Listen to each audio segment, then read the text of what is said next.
Your F-150 cranks but won't start, and the dash is full of random fault codes. The cause is almost always a bad ground, not a bad computer. It's likely one specific rusty bolt on your frame. Yes, the scanner codes like U0140 point to a network problem. Your truck's computers, like the body control module, and the Powertrain Control Module, talk to each other over a network called the MS-CAN bus. To let the engine start, they have to do a quick security check. This network uses tiny, precise 2.5-volt signals that need a perfectly clean path to ground to work.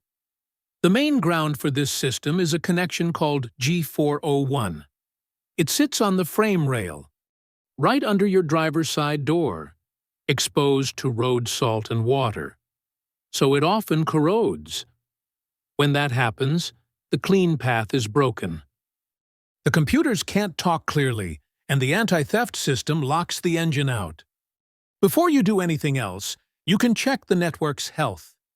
First, disconnect the battery to protect the modules.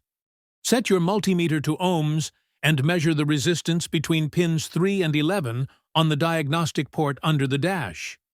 A healthy network should read between 60 and 120 ohms. If your reading is high or open, go directly to that G401 ground stud. You'll see a bolt holding several black wires to the frame. Take it apart. Use a wire brush to clean the wire terminals, the bolt, and the contact point on the frame until you see nothing but shiny, bare metal. Reassemble it, make sure it's tight, and apply a dab of dielectric grease to seal it from moisture.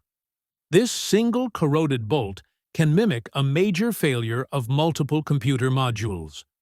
Ignoring this 5-minute check can lead to wasted time and money on diagnostics and parts you don't need.